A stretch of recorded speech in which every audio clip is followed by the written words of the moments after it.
अवधूत चिंतन श्री गुरुदेव दत्त श्री स्वामी समर्थ श्री स्वामी समर्थ. नमस्कार प्रिय स्वामी भक्तांनो, आजचा दिवस तुमचं नशीब पूर्णपणे बदलवणारा ठरणार आहे. स्वामी माऊलींचा आशीर्वाद आज तुमच्यावर होणार आहे. असा चमत्कार आज घडणार आहे ज्याची तुम्ही अनेक वर्षापासून वाट पाहत होता.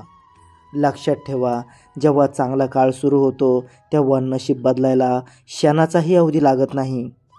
आजचा हा व्हिडिओ स्वामींच्या इच्छेने तुमच्यापर्यंत पोहोचला आहे.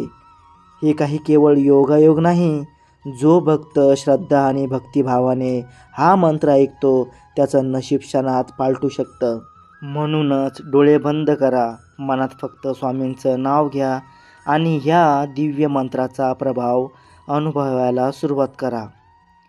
स्वामी भक्तांनो, हा आजचा जो व्हिडिओ आहे त्याला एक लाईक करा आणि स्वामींचा हा कृपावर्षा अनुभवायला सज्ज व्हा. आणि भक्तांनो, हा मंत्र ऐकता ऐकता आपल्या मनात जी काही इच्छा पूर्ण राहिली ती पूर्ण होण्यासाठी स्वामी महाराजांना संपूर्ण श्रद्धेने विनंती करा. आजपर्यंत ज्या भक्तांनी हा मंत्र ऐकला आहे त्यांना कोणत्या ना कोणत्या मार्गाने नक्कीच आर्थिक लाभ झाला आहे.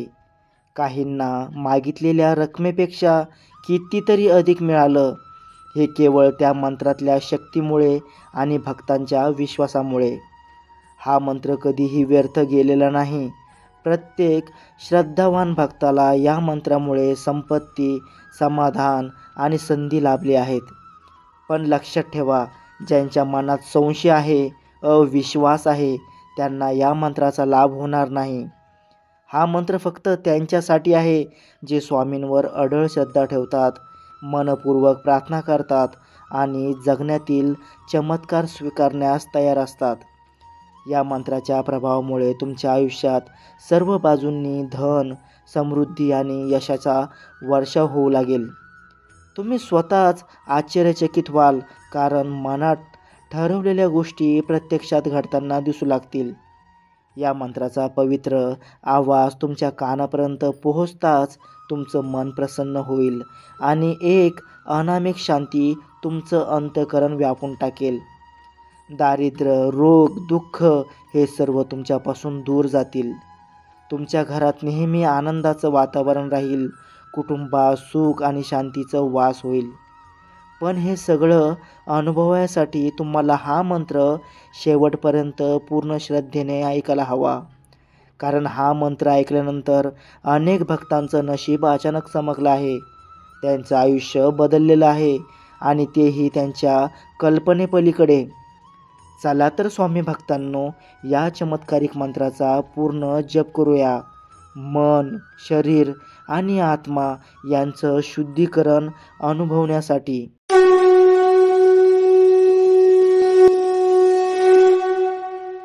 ओम स्वामी समर्थाय धनाय नमो नमः. ओम स्वामी समर्थाय धनाय नमो नमः. ओम स्वामी समर्थाय धनाय नमो नमः.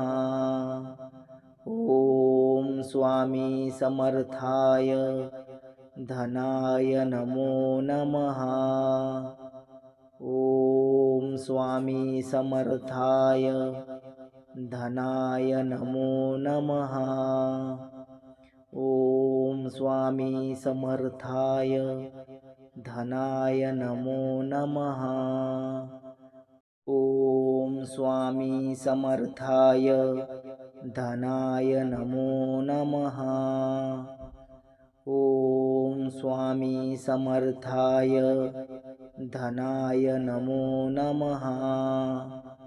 ओम स्वामी समर्थाय धनाय नमो नमः. ओम स्वामी समर्थाय धनाय नमो नमः. ओम स्वामी समर्थाय धनाय नमो नमः. ओम स्वामी समर्थाय धनाय नमो नमः.